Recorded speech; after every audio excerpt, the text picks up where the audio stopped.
Now, we might not get into Monty Python, but if we do, we'll see. The idea of the joke is very interesting because last week we were talking about how you go from one dimension to another, and that jump to the other dimension, it's a sudden jump. You can't get there from here. And so in a way, that's what jokes do. That you all of a sudden you get it and you're on the other side. And so I wonder how much jokes have to do with that experience of moving to this other dimension when you see something in a way that you hadn't seen before. And Ibn Arabi talks a lot about the jokes, about the true jokes, and that's a sign of the Malamiyah, these very special people who he says they tell jokes, they take care of widows, and they take care of orphans. And so that's kind of their job description. Okay, so if we could begin with the Fatiha. أعوذ بالله من الشيطان الرجيم بسم الله الرحمن الرحيم الحمد لله رب العالمين الرحمن الرحيم مالك يوم الدين إياك نعبد وإياك نستعين اهدنا الصراط المستقيم صراط الذين أنعمت عليهم غير المغضوب عليهم ولا الضالين آمين.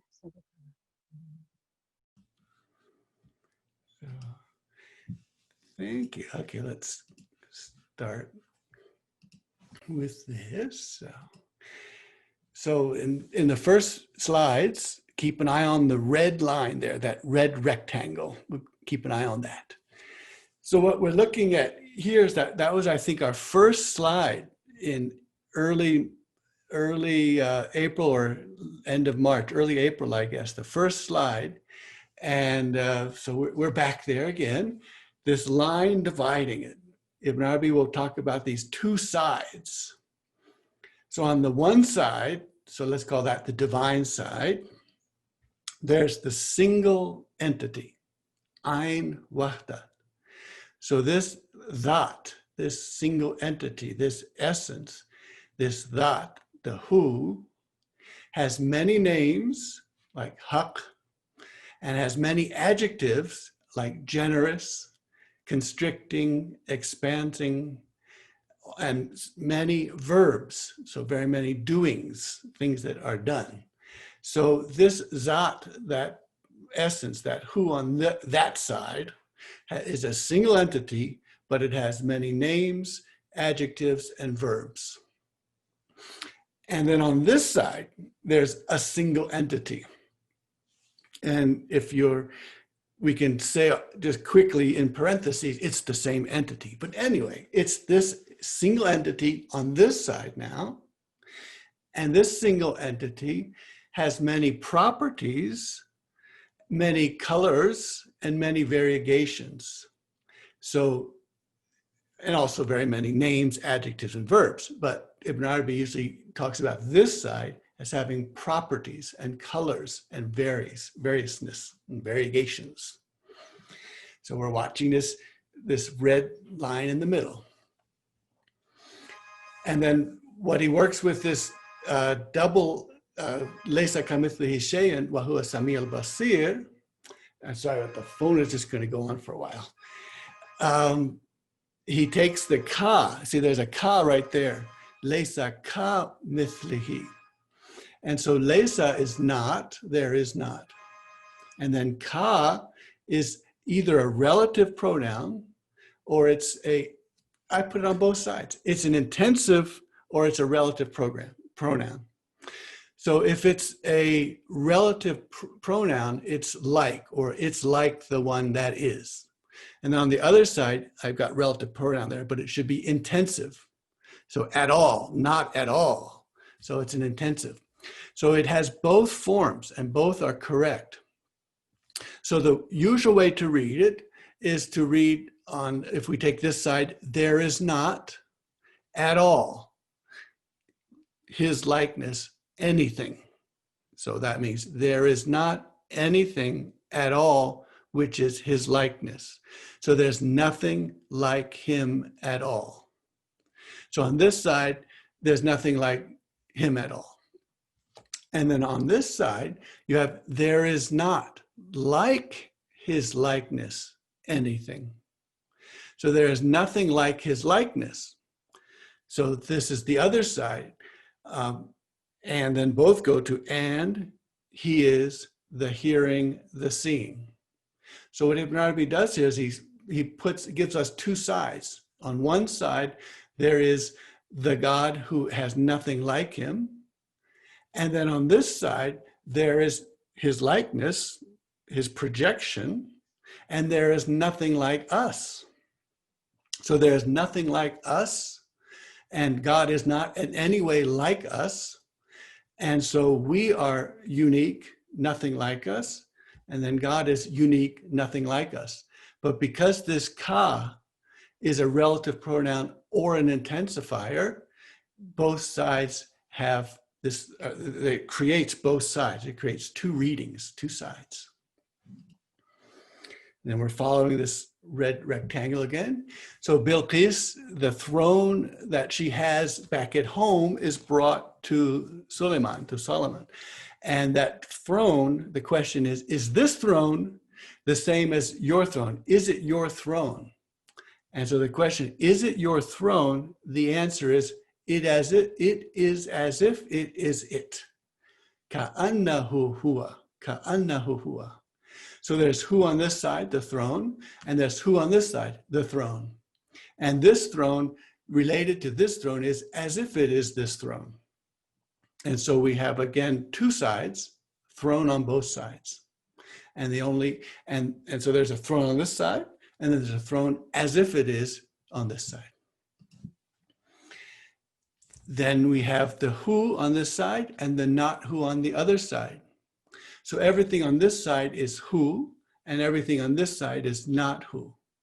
And this is the vision that Ibn Arabi received of this who, lahu. So there's the H and the U there, the who, and then that big alif lam is the la.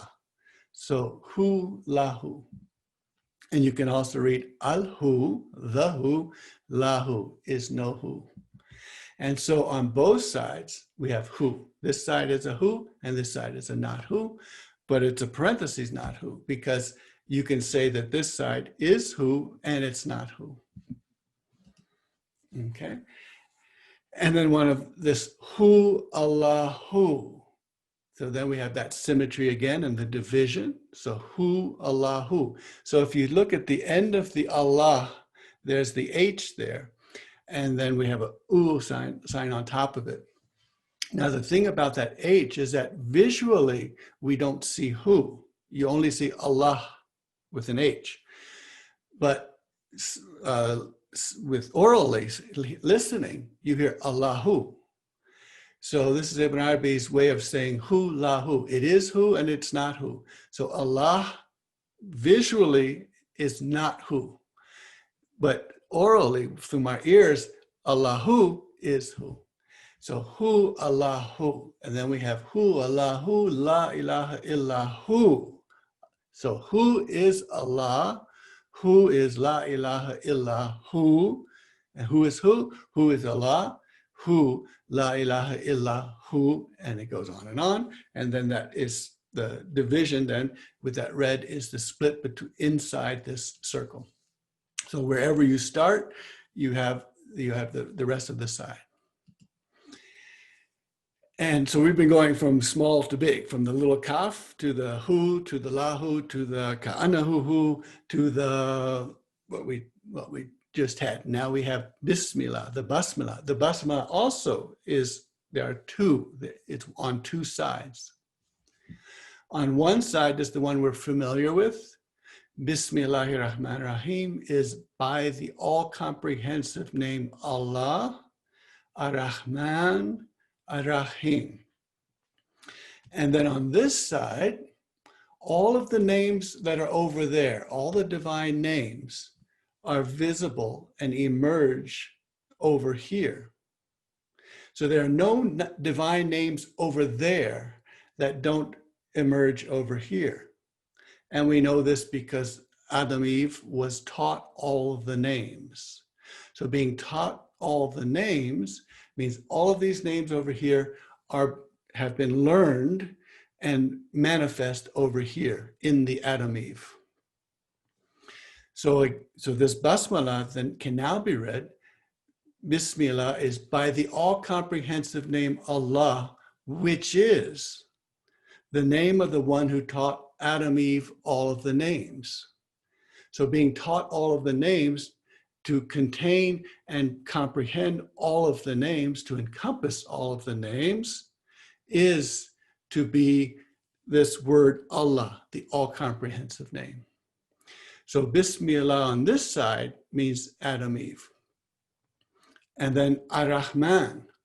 So Rahman is a divine name on that side, but on this side, that divine name settles on the throne. So Istiwa, settles on the throne. So Rahman on this side is the cosmic throne upon which this name Rahman has settled. So it's visible, manifest, it is the cosmos. And it is the kind mercy, the supreme compassion that is on the entire cosmos. Excuse me. Then Rahim, over there's a divine name called Ar-Rahim.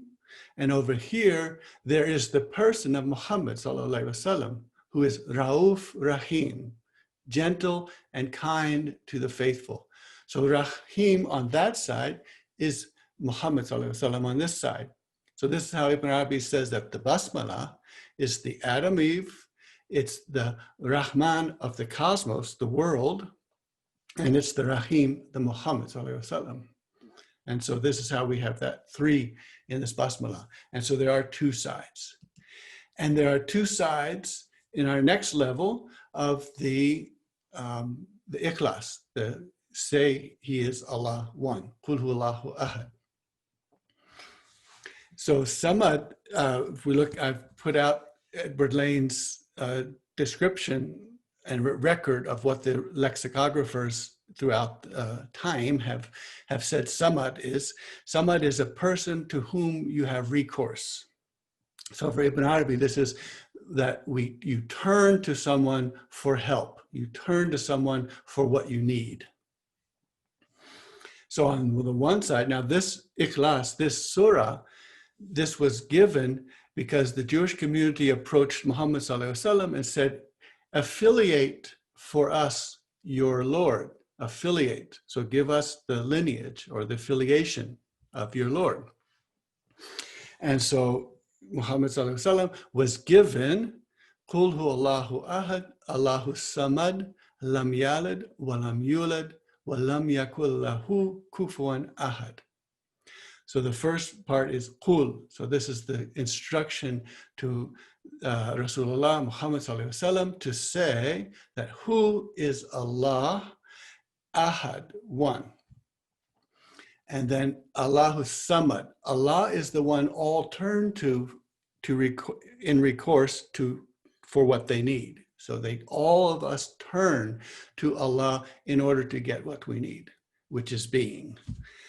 Lam yalid, so He gave birth to none. So Allah does not give birth to anyone. Walam yulad, and was not born from anyone. Walam yakul lahu, and who does not have any kufu. One, kufu is a match or a mate or a partner or an equal. Ahad. There is no ahad, there is no one which is equal to who. So on the other side, Ibn Arabi reads the same Surah Al-Ikhlas on this side. And here it's say, He is the all-comprehensive name Allah, one, and there is none like Him. So we just saw, Laysa kamithlihi shay'un, there's nothing like Him. So the all-comprehensive name, all the divine names from that side show up on this side. And they show up in Adam Eve, in the cosmos. And so this Adam Eve, which comprehends and encompasses all names, is the name Allah. And that name and that cosmos and that Adam Eve is one. There's nothing like them. There's no second one after that. And it's not like what the divine side is. So it's a separate, and it's on this side.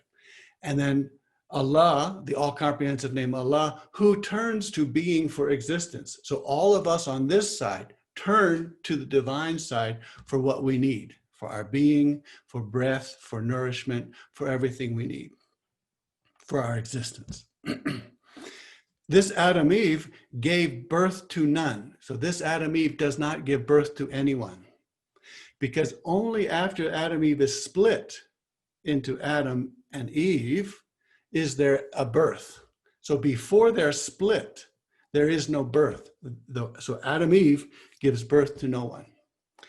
And Adam Eve was not born from anyone, because it was the two hands of Allah forming the clay and breathed into by the breath of Ar-Rahman and created flush against the image of Ar-Rahman.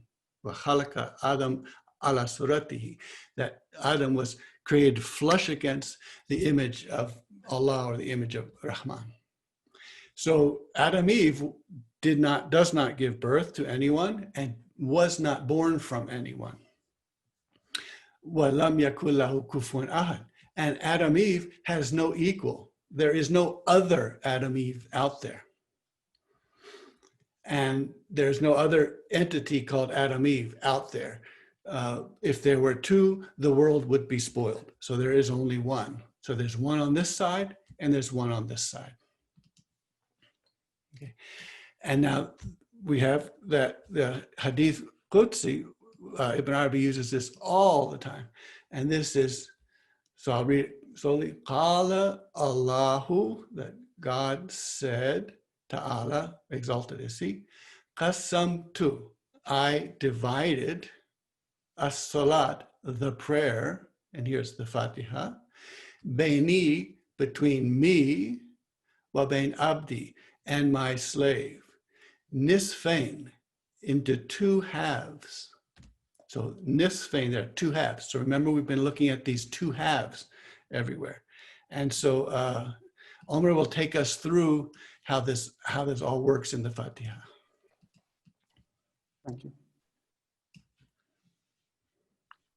The messenger of God, peace be upon him, said, God said, I have divided the prayer between me and my servant in two halves, and my servant will receive whatever he asks for. So, if the servant says, praise be to God, the Lord of the worlds, God exalted says, my servant has praised me. And if the servant says, the compassionate, the merciful, God exalted says, my servant lauds me. And if the servant says, King of the day of judgment, God exalted says, my servant glorifies me and submits himself to me. And if the servant says, it is you whom we worship and it is you we seek for assistance, God exalted says, this is shared between me and my servant will receive whatever he asks. And if the servant asks, guide us unto the straight path, the path of those whom you have favored, not those who received your wrath, nor those who go astray. God exalted says, these verses are reserved to my servant, and my servant will receive whatever he asks. Thank you. So that's the division into two of the Fatiha, that I have divided the prayer in the Fatiha between myself and my slave. And now this brings us to Qada and Qadar. And so this is such an interesting and complicated subject. And I keep expecting to eventually say, we're going to look at Qada and Qadar on a Friday, and it just is so complicated. I can't figure out so much of it. So we'll go through what we can right now. There is one very nice and clear way of understanding qada and qadar. So this is predestiny, foreknowledge, fate. All of these things are in these two words. But for clarity, turns out when you read Ibn Arabi that you can see that they're two different things. So qada is one thing. It's like destiny in a sense. But it's not quite like the whole what we call destiny. And qadar is also like destiny or foreknowledge and things like that. So we'll look at that. But I'll kind of keep using the Arabic words because they are very precisely described. So we start with two books. So there are two books because everything that who creates is created in twos as pairs, as a pair. So there are two books also. There's a first book called the Mother Book. And the Mother Book is the one that sets out everything that's going to happen in one sense to you, to everyone. So this Mother Book gives you the elements and along the way of your life that you will have, how much money you'll have, how you'll handle what difficult situations will be presented to you, what blessings you'll be getting, what afflictions you'll be getting. All of this is in the Mother Book. And then there is another book which is a book which is on qadar, which is describing what you do with what you were given. So the Mother Book is what you're given, and the other book is what you do with what you were given. And so the first name that goes to the first book, the Mother, is the Alim, the one who knows all. So knows all the things that are going to happen to me and you in our entire life. Knows all of that. It's laid out in the book called the Mother Book. And the other name is Al-Khabir, the one who is informed of, well aware, the one who has tested you and finds out who you are. So this is the second book because Al-Khabir, the one who is all informed, is informed on what you do with each of the things that are presented to you. Okay, so the definition of qada, then the general decree, so this is the Mother Book decree, is the one which has the effective execution of the matters, what will come to pass. So what's going to happen to you, what's going to be presented to you, that's in the Mother Book. The second one is qadar, and that is what's going to occur in the particular being that is you, and what you are going to do with what you are given. So we have the verse, and if, so let's see. So we have the verse, and if God expanded the daily sustenance for his creatures, they would behave inordinately in the earth. So if God expanded the daily sustenance for his creatures, they would behave inordinately in the earth. So now Ibn Arabi is telling us, if inordinate behavior were found to be coming from expanded provision, no final argument would arise against them because God knows that expanded provision causes his creature to behave inordinately. Okay, so there is a measure that's given to you. This is amount that is given to you. It can be affliction, a blessing, wealth, family, whatever. And so this that's given to you is given to you in a certain measure known by God. And if God gives you more than that and you don't deal with it correctly, it's not your fault because God knows that you will be inordinate if you are given too much. So you're given only what you can handle, and then you are asked and told to respond to what you are given. But if you are given too much, either too much affliction or too much wealth, whatever happens is not your fault, because God knows how much you can handle and doesn't give you more daily sustenance than you can have.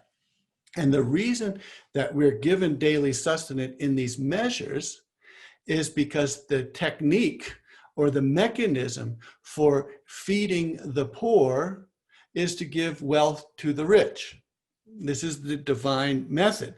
Now, as you know, Marxists and others, we can say we might disagree with the divine technique, but the divine technique is you give the wealthy person money and wealth beyond what they need, and they take what they need, and the rest they deliver it to the poor. So the delivery of provision to poor people is through wealth in rich people. And so the person who receives wealth takes only what they need, and the rest of it gets sent off to the poor person. And that's because the rich person is subjugated to the poor person.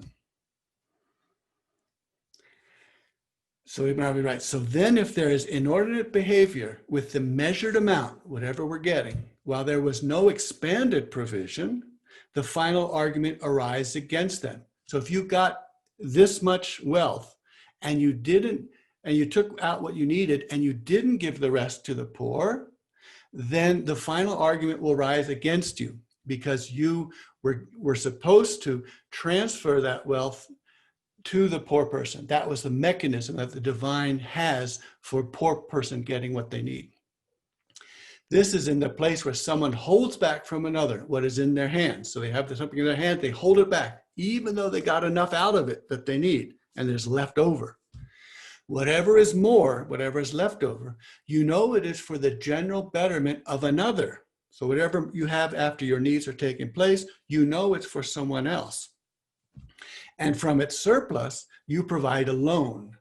Now, the loan in Islam, you either get the exact amount of money back, or you get less than that money back, or you get nothing back at all. Those are the only loans that there are in Islamic banking.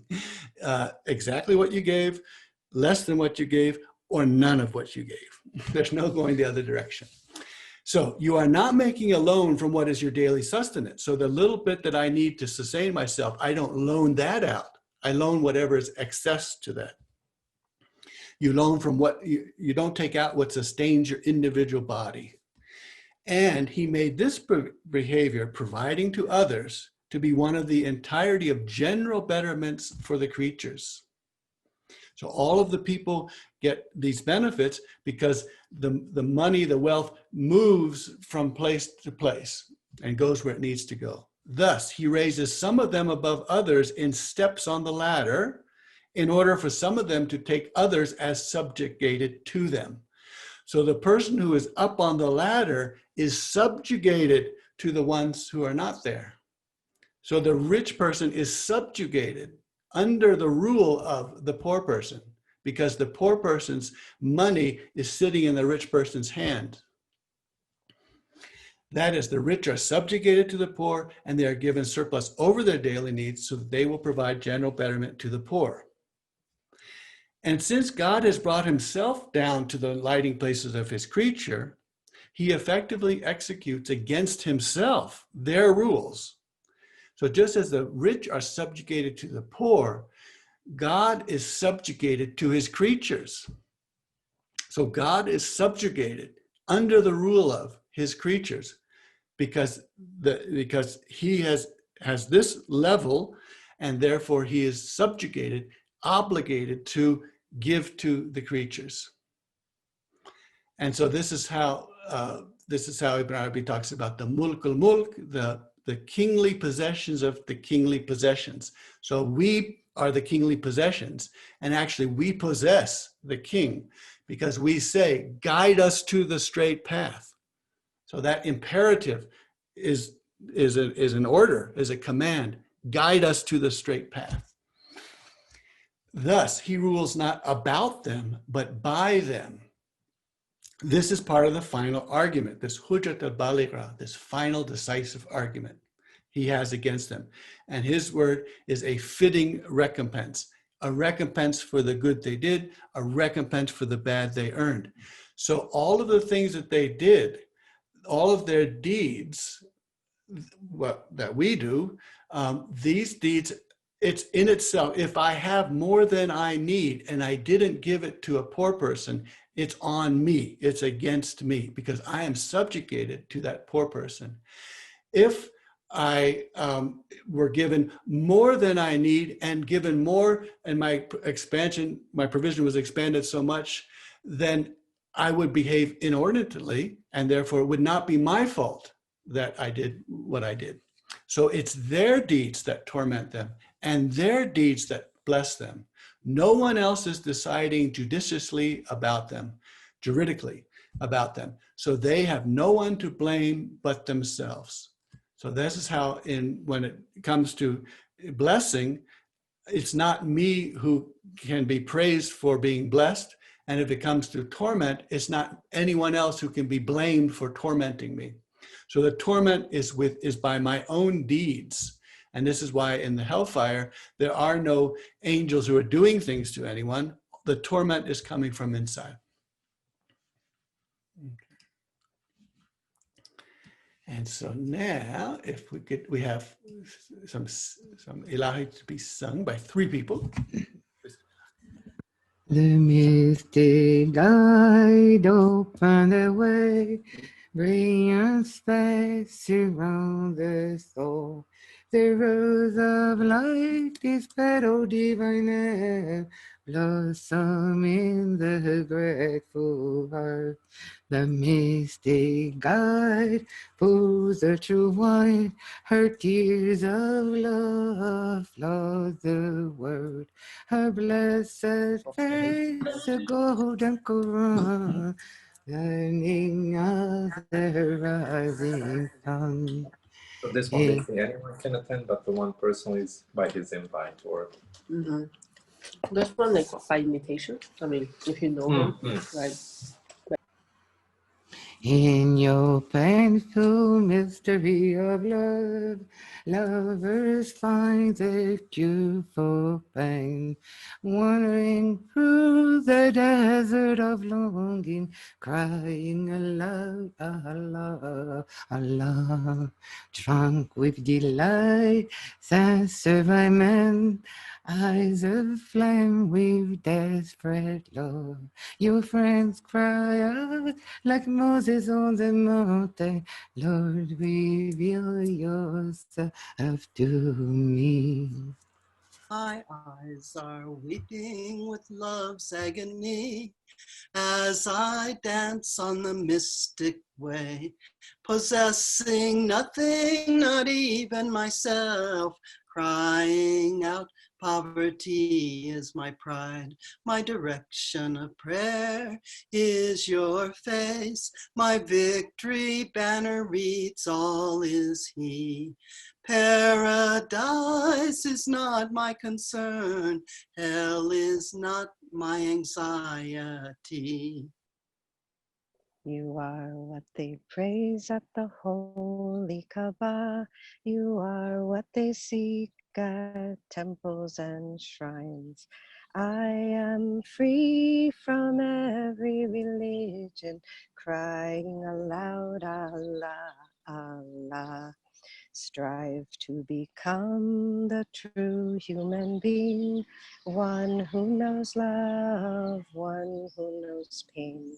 Be full, be humble, be utterly silent, be the bowl of wine passed from hand to hand.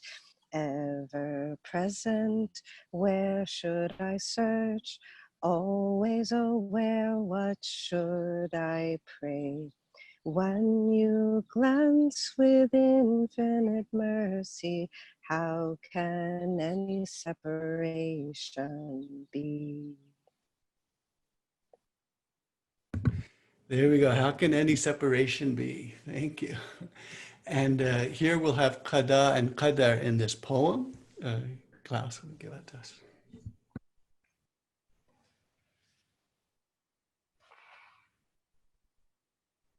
Your ships are your bodies in the ocean of this world which has flowed abundantly.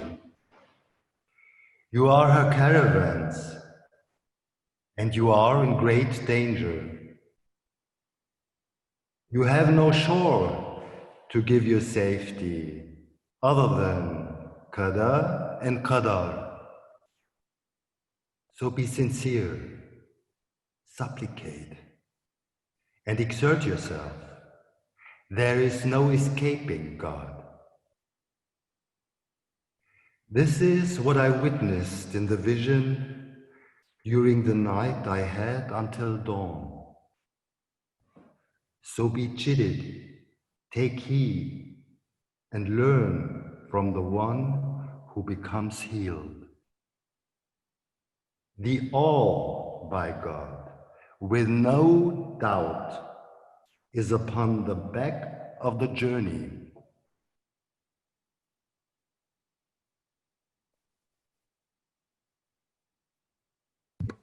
Thank you. So this dream that I had, I told you a few weeks ago, I see this as the back of the journey. So we can look down and see this tunnel or this figure here. And we've seen that the mother book is what will be. And they are, in a sense, all of the obstacles that are placed on this obstacle course. So this long tube then becomes, this is the back of the journey, becomes it's our obstacle course. It's all of the things that are thrown at us or given to us, and how we navigate and what we do with what we are given makes a difference. So the actual course, the way it's laid out and what there's going to be on it, that's the mother book. And that's all of the things that are known about what my life will have, when I will die, where I will be born, who will be siblings, what blessings I will be receiving, what afflictions I will be suffering. So all of this is the mother book. It's the obstacle course. And then how we go through it, how we meet with all of these things is the second book.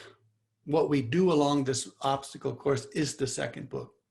So the first book, there is no change. It's fixed. It's the way it is. It's like what we usually think of as destiny. And this is, the word does not change with me. So there is no change in this obstacle course. You're going to get these blessings and these afflictions. You're going to be born now and die now. Then this is all there. The word does not change with me. But then the good news is, and I am not oppressive to my creatures. So this obstacle course is not one that is going to be oppressive to me. So it is an obstacle course. It has afflictions and all of these things, but it's not going to be oppressive to me. The second book is what I do along the way. And that one, the second book, Ibn Arabi talks about there, when you go to that far, far place and hear the scratching of the pens that are writing, what they're writing is not the mother book. These pens are writing what you do with what you were given. And so they're poised and waiting to see. So this affliction comes and the pen is waiting. What are you going to do about it? This blessing comes, wealth comes, and the pen is waiting. What are you going to do with it? Do you know that you're subjugated and you've got to distribute that to someone else? And then what you do will be what the pen writes. And the beauty about these small pens, Ibn Arabi calls them the small pens, is that these small pens, they're poised, they write, and they can be erased very easily. And the erasure is called Ghafur and Sitr, covering, and Afu, overlooking. So the pens, what they have written, can be erased and changed. And that is this verse. These, we looked at this last week. These, God turns their badnesses into goodnesses. And God is all forgiving, covering over, kind to do this. And so these small pens can all be changed. What they've written can all be changed. So what we do is we go through this obstacle course. Things are happening to us, good things, bad things, and that's all fixed. It's a course, it's already laid out. But how we approach them, and then everything that I've done that I went left when I should have gone right, I have the ability or the blessing to go back and change that. So this is like a time loop. I can go back to the same event, which was a fixed event, but the reaction and the meaning of that event is changeable, is mutable. So I go back and I change what needs to be changed. And then if I go through the entire process, remember we had this as the waqafa and tawfiq, wafaqa and tawfiq, this to become brought into harmony and then to be harmonious, to be successful. So when this obstacle course becomes the bridge that we see, Ibn Arabi says, when we leave the grave, we see this bridge that reaches to the gate of the garden. And we know that this bridge is what we have been designing all of our life. So this bridge is what we are designing all of our life. And so I look back at the bridge that's going to take me through to the garden, to the gate of the garden, and all of the obstacles, all of the afflictions, did I do the right thing with them? All of the things that I did wrong, have I been able to cover them over and ask for the angel to cover them over? Have I said, astaghfirullah? And if I've covered them over, then all of these things which look like gaffs and hooks become sheathed and covered. And so I pass through them. And so I look back on my life, which is this bridge, which I see when I leave the grave, and I see an obstacle course and how I navigated through it. And if I'm fortunate, then I had the rahmah of Allah from the beginning, and I can see that I did many good things, and I knew how to say astaghfirullah, and guides were given, and I listened to those guides, and they guided me. That's a fortunate person. If I am an unfortunate person, my rahmah will come later. It will come later in the grave, and then later in the fire or wherever, on the process to the fire. Those are the places where rahmah will come later. And this rahmah coming later, we'll have that read right now if we could.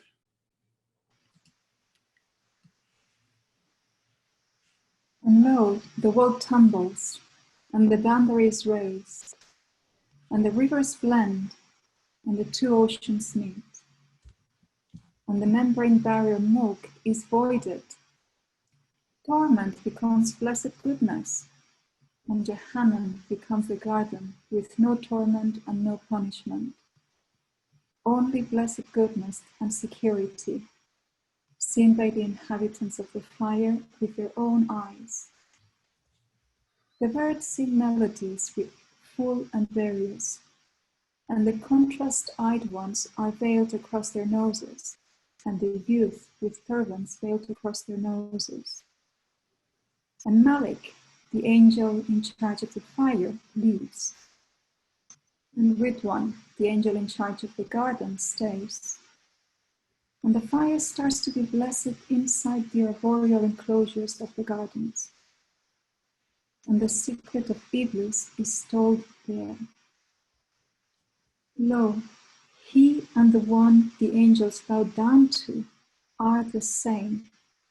The two, Iblis and Adam, did not function except from a divine determination that came from before, and a subsequent destiny as a consequence of eating from the tree, which neither one could escape.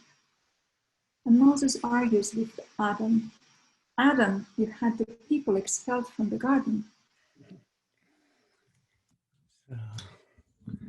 Thank you. This is quite some moment, isn't it? Okay. And now let's hear from.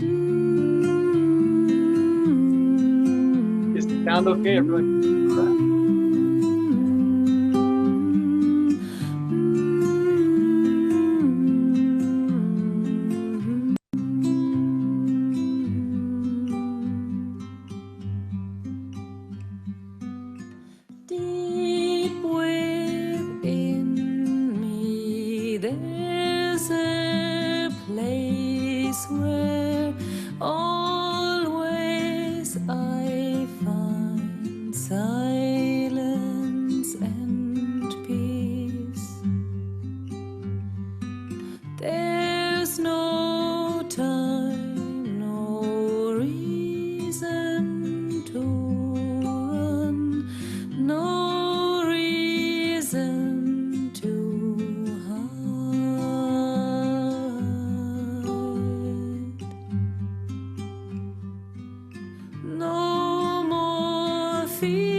No more anger, no more pain, no more strength and no more weakness, nothing to search for and nothing to find.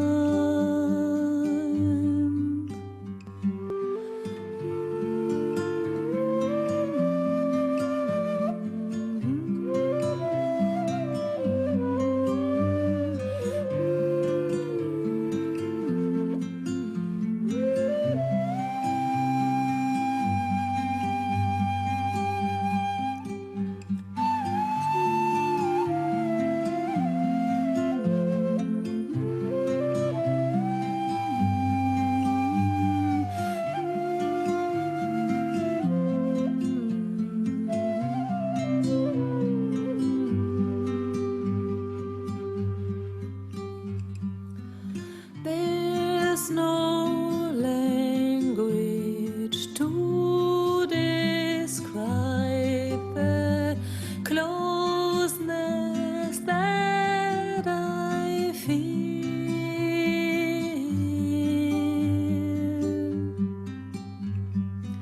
No more words, no more ideas, only tenderness and peace. Allah Yadaim,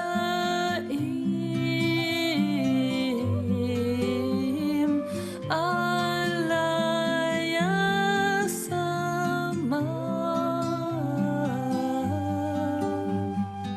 Allah Yadaim,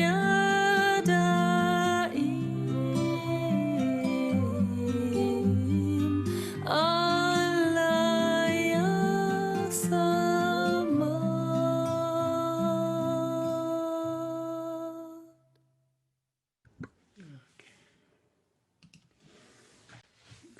Oh,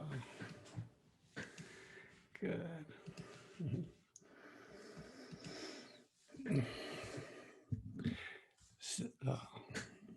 Well, we have a question about the mother book, and so the mother book is that book which describes and writes down and fixes what's going to be our situation, what we'll get of afflictions, what we'll get of blessings, and all of these things. It's the story of our life with the elements which are fixed.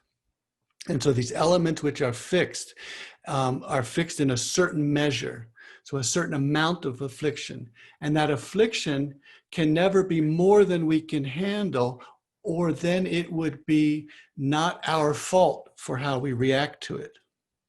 And the blessing won't be more than we can handle, or it won't be our fault for not, it will not be our fault for doing what we've done. So this is how Allah comes into the contract with us and says that you are subjugated to the one who you need to give things to, just the way I am subjugated to you. And so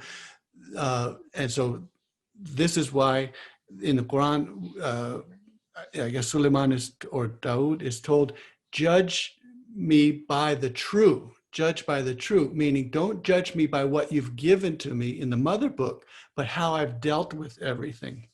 And so the second book is the little pens, and they're the ones that are saying, how did this person deal with these difficulties? How did he deal with these blessings? Did he do the right thing? And what those pens can do then is entirely mutable. So if I didn't do the right thing, I can go back. I can time loop and go back and do it the right way by covering up what was wrong, by reparations, all of these kinds of things.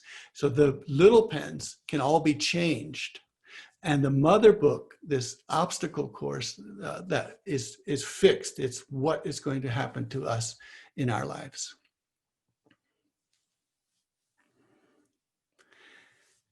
And we also have a question about the who, the visible and invisible. And this also works with the golden letters of Quran, or the 14 letters. Ibn Arabi is very interested that when you see the letter Sad, you don't hear the word Sad.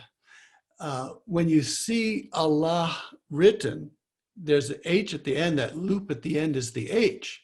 You just see Allah. But when you hear someone pronounce it, you hear Allahu, Allahu. So it's visible and invisible. It's manifest and non-manifest. So the Allah as written, the Hu is hidden, invisible. The Allah is written, but the Hu is not written. It's just that loop, the H. But when it's spoken, Allahu, suddenly the Hu is visible or perceptible by sound. So it's perceived when it is invisible, not perceived when it is visible. So this helps us handle these paradoxes. Shuaib, related to that is the very first question from Latifa. Why do you translate hua with who? Okay, yeah, so hua is the two letters of ha and wa.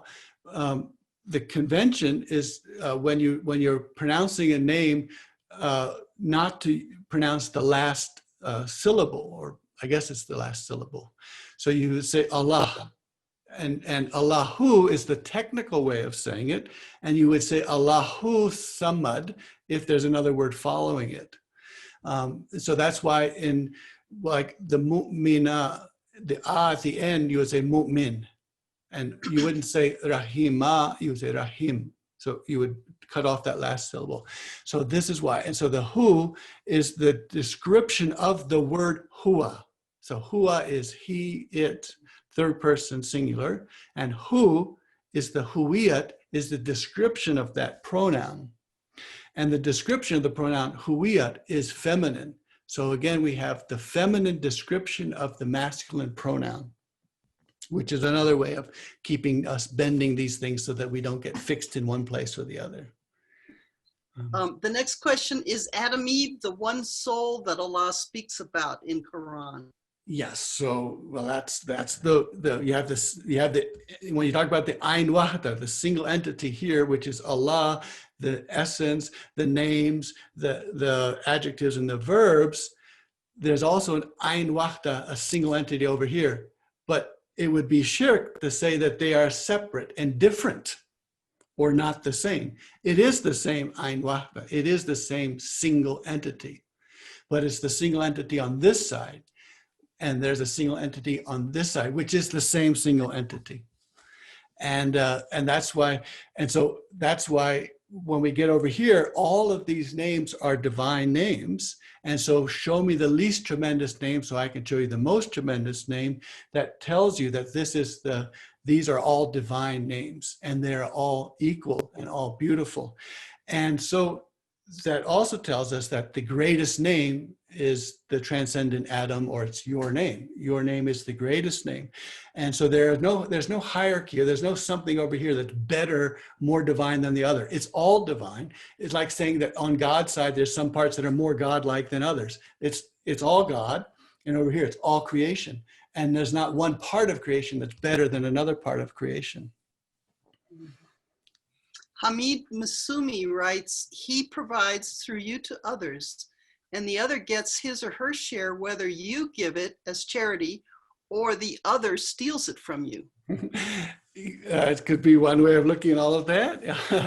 And that's why it's so interesting, is that the reason that the person is given wealth is to distribute it to the poor. And that's the kind of divine mechanism for getting wealth to the poor. And you would see, if you look at Sharia, how very, very, very strong stealing is. It's very, very serious, because what the stealing is, you're stealing from God, because God put that wealth there to be given to someone else, and you can't break the sequence and steal it, because then you're stealing from God. And that's why someone kills someone, their brother can forgive you and say no penalty. But if someone steals, that can't be forgiven. And because it can't be forgiven, that's why you have to change the name very quickly. If someone steals your sandals when you're coming out of the mosque, and someone says, "We stole your sandals," you don't say, "He stole my sandals." You say, "I gave him my sandals," because there's no forgiving stealing. So it's a very powerful, and so that's because the wealth is God's wealth. You're holding it until you give it to the right person. Another question about the Mother Book is it what is commonly called the Book of Life? Yeah, I was just calling it the obstacle course, depending on if you look at your life as an obstacle course or as an easy path.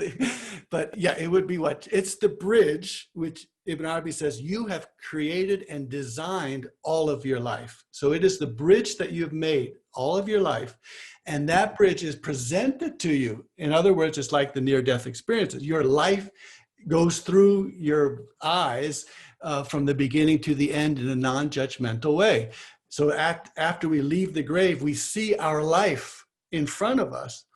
And that's when we know that, oh, thank God I asked for forgiveness for these bad things. And thank God I did this right things. And all of my actions stretching all the way to the tree called the tuba, and so to the last place, that all of those deeds become animated. They become somebody, good or ugly, beautiful or ugly. And so I want to be able to see beautiful images all the way throughout my life. And so this is why, and at that point, when you leave death, that's why the Quran says, and so now they want to say, oh, I see the way things are. I wish I could go back. But you can't go back because this is your life. It's already there. And you fixed it as many times as you've had to fix it as you go. And there's no then turning back from that. Okay. Shireen asked, could you explain how Adam and Eve did not give birth to others? Right. So there's a lump of clay, and this lump of clay is formed with the two hands. It's breathed into with the breath of Ar-Rahman, and it is the mirror image of Rahman. Allah suratihi means flush against his image, or the image of Allah, or the image of Rahman in other traditions. So that lump of clay breathed into the image of God is the one that is going to be given all of the names. So Allah teaches this lump all of the names. So all of the divine names are going to be received by this lump. And this lump is made out of earth so that it can be receptive to all things. And that's why this earth is so valuable. It's the one that receives all of these divine names. And then after that, the two are split so that just the way the single word is split into two at the footstool, the same way the Adam and Eve have to be split and be polar so that they can then create the offspring. So only by separating can you have creation and reproduction. So Nadsri Hashim writes, consider two sides of a coin, the head of which is the mother book and the tail is the second book. I am allowed to supplicate to change the what's in the second book. Does it change the mother book, or is it actually already decided by the mother book? Right. Well, so if these are two coins, then the one side never gets changed. So you can change this side all the time. So, but changing, and so asking for forgiveness, doing things which are good, being sorrowful for what you've done, regretful, and changing things, all of that, none of that will change your obstacle course. Will not change how many siblings you have. It will not change when you were born, and it will not change when you're dead, when you die. So therefore, the mother book is not changing. It's this other book that is the changeable one. Yeah. Okay, and Baki asks, she says, there have always been questions about predestination and free will. Would you say that Qadar is free will? What we do, what we are given, what we are given. Is there really free will, or are our choice also free?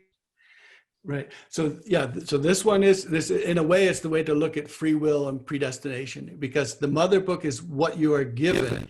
Your free will is how you react to them and how you respond to them. So when something good happens to you, what do you do with it? Now, so that is not determined, but what people who are become experts of the soul, they begin to see that how things people have handled the past can tell how they're going to handle their future. And so part of navigating into the future is to be able to deal with what happened in the past.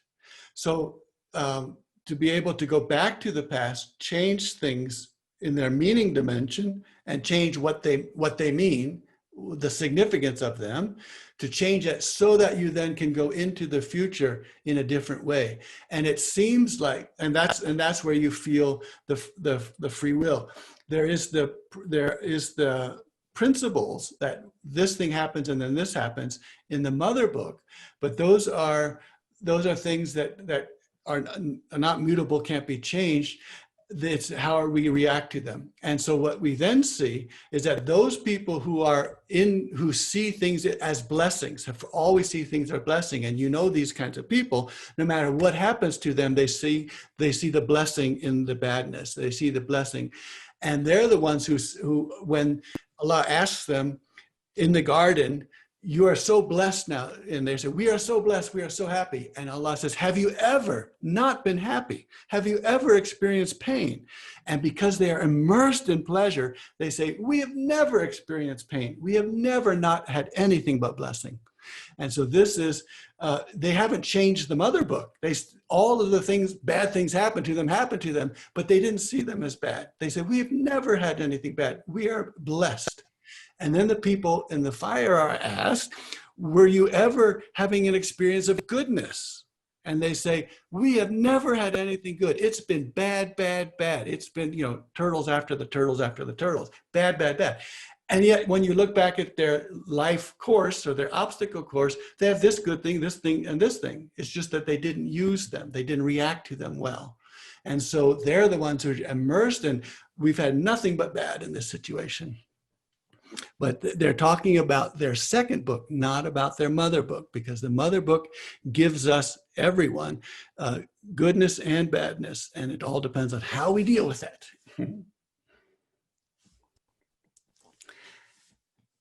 Yeah, the little pens are subjugated to Allah. The little pens are waiting to be told which way to go. And Allah says, if you do this, I will do that. So those kinds of responses are the ones that activate these little pens, so that if you do that, I will do that. And that's also the pens that are alluded to by the Prophet ﷺ when the person said, that he committed adultery that night. And the Prophet said, the angels have spent the entire night trying to cover that up, and you're now broadcasting it. So that's part of the little pen stuff that we don't talk about things that we've done bad. We try to fix them. We try to fix them and cover them and not broadcast them about. And so the Quran says Allah does not love that bad things get broadcast about, except in zulm. And that's different. And that's when you're trying to tell someone you've done something wrong so that you can then help the person that's been wronged, and also the wronging person. You can help them too. Muhammad would like to ask you a question. Please do. Yeah. And I will open up your mic. Yeah. Thank you, Brother Shuaib.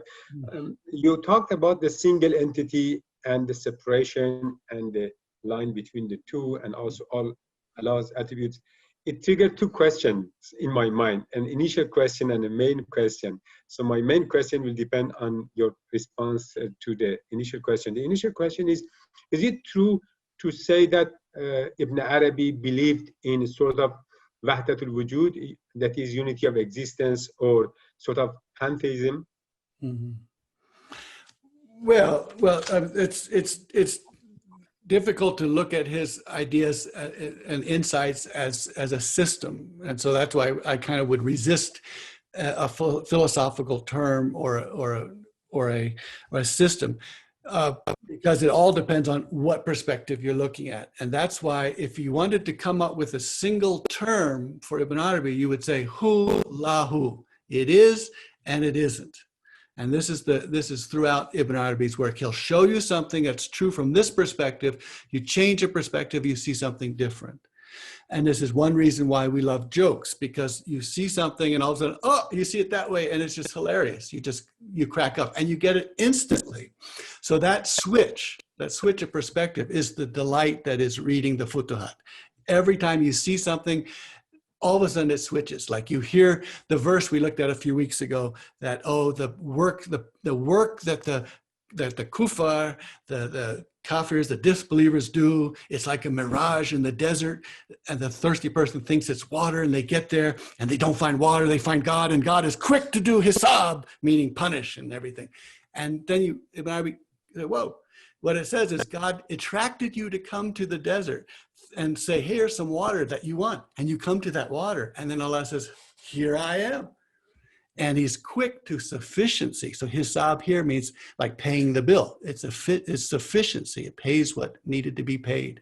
So it's the most beautiful verse in the world. So, and that's why Ibn Arabi says all of these verses, they are the ones that chide you, that tell you do this, do that, but they're also ones that give you the sweetness. And they're there, both sides are there for the same reason, which is to get the rahmah, the mercy of Allah, to be flowing. Yeah. And so in this sense, Jane Clark asked about the qadar and the state of prophets and saints who don't sin. And even the question is, does the mu'min, does the faithful person sin? And here, so if you are given an affliction, a suffering that is more than you can bear, then you are not responsible for it. So there can be no sin or offense for not being able to respond to something that's too much for you. And that's why we have not given the soul any more than she has capacity to bear. So anything beyond her capacity to bear, the pen is lifted. So this is what the way that they describe insanity. For instance, if you do something when you become crazy, insane, mentally, whatever, the pen is lifted, and no one will charge you. You won't be accused of anything. You're not sinning when you do something, and that's why the Sufis say, don't come to the salat when you're drunk, because when you're drunk, the pen is lifted. And so nothing is being written. So sin is the pens that are writing, and those sins then can be switched. Their badnesses can be changed into goodnesses by these mechanisms of prayer and dua and astaghfirullah and all of these ones. And Baki has something to say about American jokes. Yeah, well, this is a British joke we were talking about. Could you read, there's something from Faiz Hamza. Okay. What is when Quran says, and I can't read it. Okay, let me see if I can find.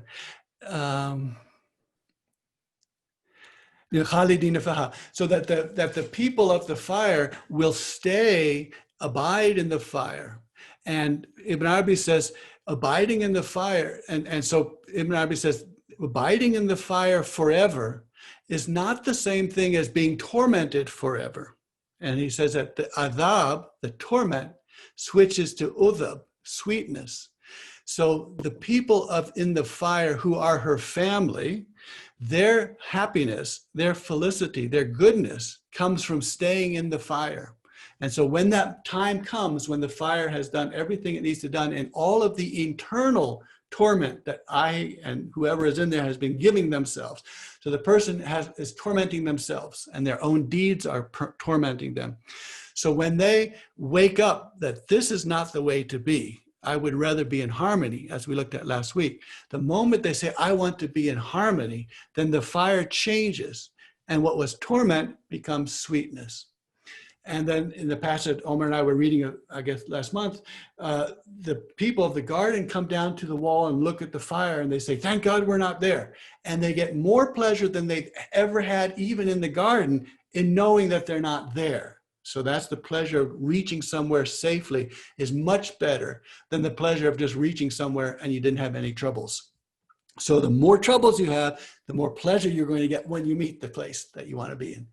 And then the people of fire, he says, also come to the wall. And they look up at the people of the garden, and they say, thank God we're not in the garden, because their constitution and their family is in the hellfire, in Jahannam, the sister. And so they stay there forever, but that doesn't mean that they are tormented forever. And then Ibn Arabi suggests that, so these two groups, Iblis and is there with, and Moses is there, and Adam and there, and Moses says, oh, Adam, look, you got the people expelled from the garden. And but this was the most beautiful thing, because when Iblis says to them, says, don't approach this tree, or you'll get knowledge, and you'll get eternal life, and you'll get to be the king of the world. And so Adam correctly, or thinks that this must be God speaking, or this must be like a messenger giving me a message from God, because everything his experience with God has been good. And God is just the sort of divinity who will give you knowledge and give you eternal life and give you a kingdom. And so Adam says, okay, there we go. And then Ibn Arabi says, and look, it wasn't that he was wrong or that Iblis was wrong. What did Adam Eve get? They got to be the Khalifa, in charge of the world, the king of the world, and they got eternal life. So it was a good thing to do. And so the two will then all will start arguing. But from that perspective, once they're there, they look back and they say, oh, this whole world, well, you Iblis, you had to not bow, because this had to happen. And Adam, you had to be doing this, or this wouldn't happen. So it all worked out in the end. And the Rahma horse, which has a big chest, was able to come and go and pick up the stake, which is humanity, and say, I've got you. And so alhamdulillah, it all works out in the end. Shuaib, Latifa corrects her earlier question about hu and hua. Yeah. That she said, I was referring to hua at the beginning, such as kul hu Allahu ahad, not at the end of a noun, such as Allahu. Right. So kul huwa Allahu. So yeah, so the huwa Allahu, you do have the huwa in there. But when you're describing, we're talking about the huwa, you can say hu, the hu. But if you were writing in Arabic, you would write the hu with the H and the U also the same way. Huwa. Okay. Can we compare qadr with free will? Yes. So that, in a sense, is the free will. That's what we have the complete power to respond a certain way to whatever happens to us. So whatever happens to us is not under our control, but our response to it is under our control. And so that's why we want to be trained and disciplined. And Sheikh Noor takes Malik Yawmiddin, that verse from, and says, the master of spiritual discipline of all beings. So this concept of the deen, having a place where everything is accounted for, the accounting is the spiritual discipline. Every being is going to get its discipline as it goes through that tunnel of life, or in the grave, or in the next places. And that's going to be the spiritual discipline that brings them back to harmony. And that's why it's there in the first place. So you say, why was the mother book giving me, X amount of siblings, and I should die on this day, and I should be born on this day, and I should live here? Why was that all given to me? Isn't God a good God only if he gives me good things? Well, no, because they're there in order to get the second book into action, to find out how I react to all of these things. Because it's the reaction to all these things which creates the new humanity, which creates the way that one wants to be. And so and that brings us back into harmony, because we have met with all of these things and we have done what we need to do with them. Jane Clark, sorry. No, go ahead. Jane Clark, in view of what you said about qadr, can you say something about the state? Oops, it just shifted on me. Can you say something about the state of prophets and saints who are told that they cannot sin. Yeah, so that's the second book, and because and we even have the hadith that does the mu'min sin, and the answer is that when the mu'min, the faithful person, sins, then their faith becomes like a canopy, and so there is this separation, and so or disassociation, and so the separation is there for a certain reason, and that separation is because the mother book has you do this. And then the second book is waiting to see what you do with it. And if you do the wrong thing, it sits there and is poised and is waiting for how you then react. When the faith comes back to you, then do you say that was something wrong, to be erased, to be repaired, or that, and so, or I'm going to sit with it longer. And so that's the whole question of the shadow and the canopy that Ibn Arabi explores. And then with suicide, so Ibn Arabi says that what we do with suicide is that, or people, is that we look at, he says, they have rushed to what is better. And the Quran has us say, rush to what is better. And Ibn Arabi says, this is what they have rushed to something better than the situation they are in. So, so there are various, so he makes a very nice, beautiful, long argument about the janazah for people who have killed themselves. And so this going to the janazah, he says, we do all of these, he has these long fiqh arguments, these long strategic legal arguments. And in the end he says, so you might think that this is somewhat far-fetched, but our job is to see the good in everyone and to assume or to presume the best in everyone. So we will presume that this was a faithful person and this person was responding to the verse of Quran that says, rush to the things which are better. So that's how he works that. And he keeps both those. He says all of these threats, and there's a threat or there is to stop people who might think that they should do that. Is to stop them because it is such a horrible thing for themselves and the people around them. But the threats are there, and then there's the promise. So Ibn Arabi says that like all generous people, Allah is generous and therefore can threaten, but does not follow through on the threats. Instead, so anything that is threatened need not be followed through on. Everything that is promised is followed through on. So, Shireen asks, isn't how we react to our obstacle course dependent on and predetermined by our ayan, which we were also given? Yeah. So is it really free will? Yeah, well, so of course with Ibn Arabi, you've got majbur fi ikhtiyar. Majbur means compelled, forced, bil ikhtiyar, in free will. So even your free will is compelled. So from one perspective, when you look back at your obstacle course and you see the mistakes that you've made, and you see why you made the mistakes, that is in a sense looking back and saying, well, because of all these things, I moved into that direction. And so that is a perspective, no doubt about it. And Ibn Arabi says that, and in fact, when I do something good, it's actually, I am compelled to do it because I did something good in the past, which means that it's easy for me to do something good now. So that's someone, if I've had spiritual discipline and are able to do something good, it's not because I'm a great guy, it's because all of these things in my past have led up to me to be doing something good. And that's because the rahmah that was received early. So if I have received rahmah early, I had a good grandmother, unconditional love here and there. And when I did things, I had support and I had guides and people helping me. Then I see myself, that whole obstacle course is being navigated quite well. It's not because I'm a good person. I say, oh, because this was given to me. And it became easy to do what's good. And the same way, it's for someone who's doing bad things, it's easy to keep doing bad things, and they begin to have this feedback effect and so on. So that is certainly the situation. And that's all in the Sufi path. That's all in the psychology. It's all how we look at these kinds of things in order to find out what was the mother book, what was the second book. And it's not as clear as well, we had to say it very clearly, otherwise, I'm not going to understand anything.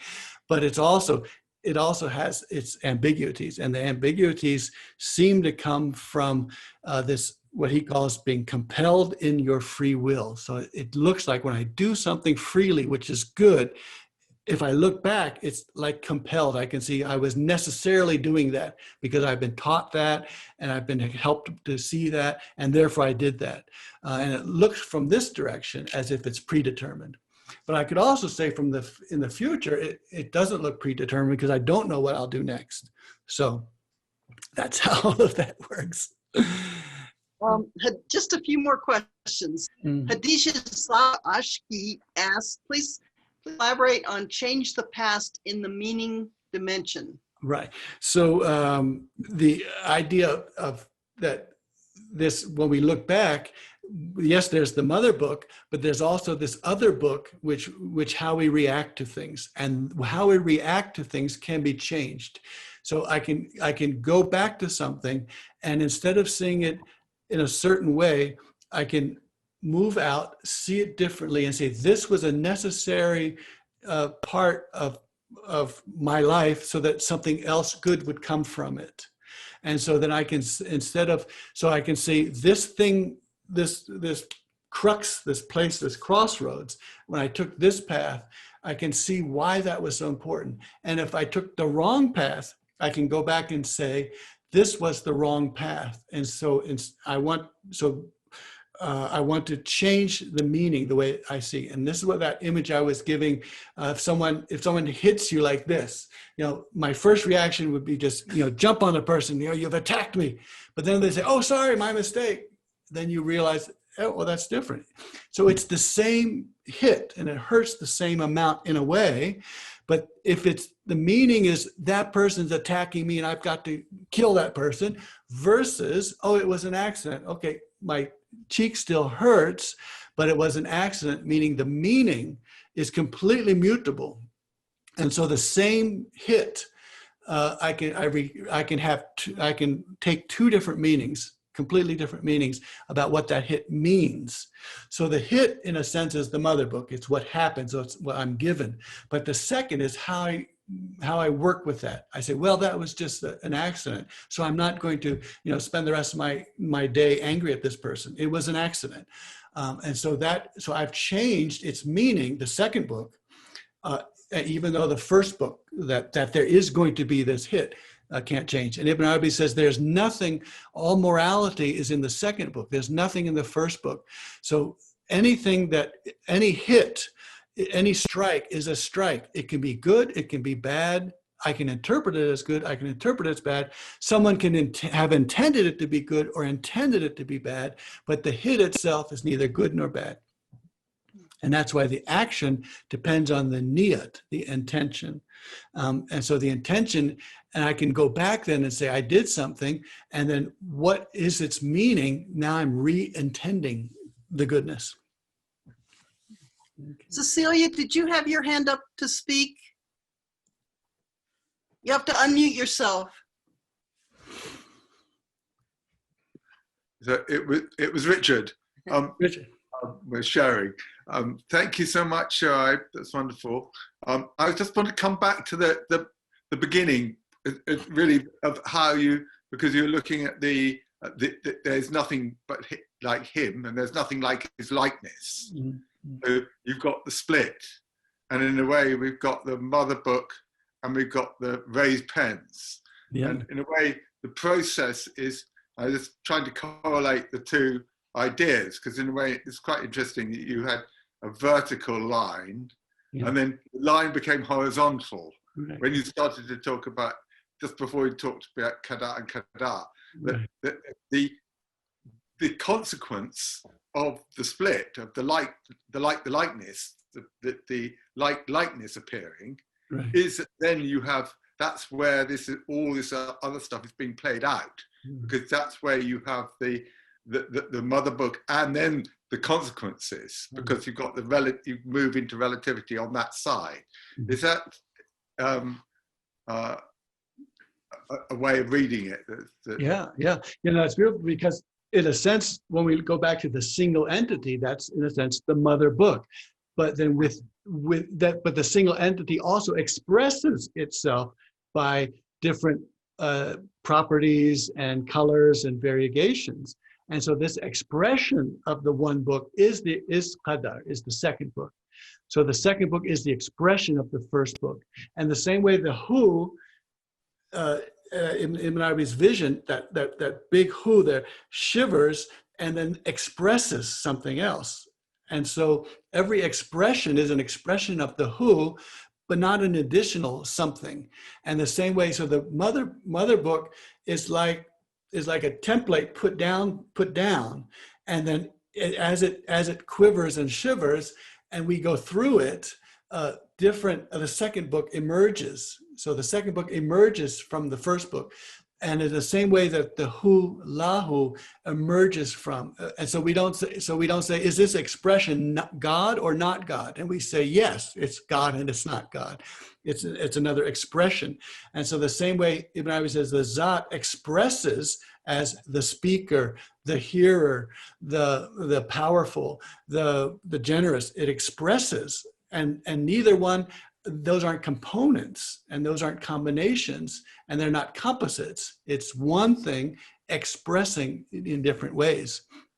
And so in that sense, so how the motherboard is in a sense the template, and how the second book plays across it becomes what we're interested in seeing. And so Laysa kamithlihi shay'un, how the thing that is nothing like it plays out as a likeness. And so on this side, and then the throne of Bilqis, ka'annahu huwa, as if it is it. So the throne of Bilqis is here. She's looking at it and says, it's as if it is this throne that I left. And Ibn Arabi says, and it is it. It is it. And so it's the expression that the who shivered and created a throne, which is like the throne. But there is no, in the same way with the marble and the golden columns, it shivers and everyone say, oh, it's a gold column. And then it shivers and they say it's a marble column. And Ibn Arabi says it's neither marble nor gold. It's just a column which has its clothes put on it. And so if I look back at my life, if I haven't gone through it, it doesn't mean anything. It's only when I've gone through how I reacted to each of these obstacles or blessings that determines its meaning. So if I look at, and so we can't have a smooth ride from birth to death, because the smooth ride, nothing will happen. There will be no meaning produced. So we have to have the different elements of the obstacles in the course to see how we are going to handle them. And this is why Ibn Arabi says, when the Quran, you hear we, these are the divine names. And so hatta na'alam, until we learn, so until we know what happens, but that is the divine names. The divine names are waiting, and they're saying, until we know how this person handles this part of the obstacle course, we won't know which name is going to be in charge, and say, that's mine. And so at every moment, that's where we feel the free will, because we don't know, the divine names themselves don't even know which one is going to be writing and saying, this is mine. All we do know, and this is the greatest thing to know, is that in the end, the stake that we are will be picked up, and Rahman will say, I have got you, I've saved you. And then we'll look back and we'll see all of these other horses coming after us, and we thought they were going to win, but they don't. It's Rahman that wins. So alhamdulillah. Thank you, Richard. Alhamdulillah, thank you. One last question. I think we're done.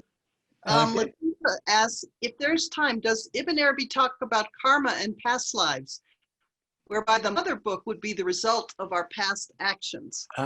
So when the mother book is presented to us, is it presented to us for a certain way? So are some people given a really tough mother book and some given an easy mother book because of something that happens before?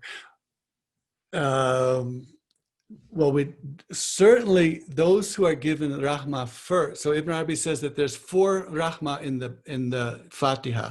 There's 4 merciful kindnesses in the Fatiha.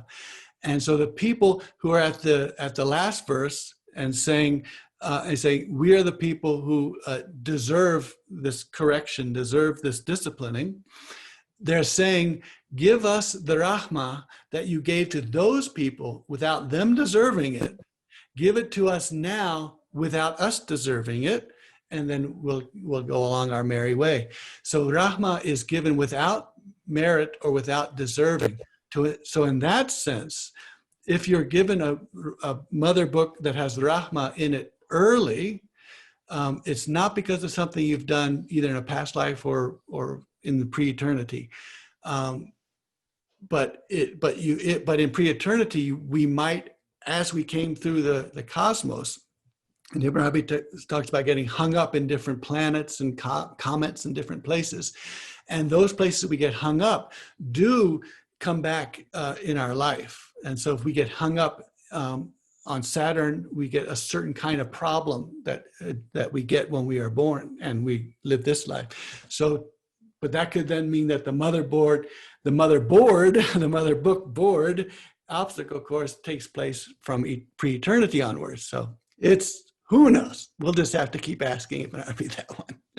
Alhamdulillah. Thank you. Okay.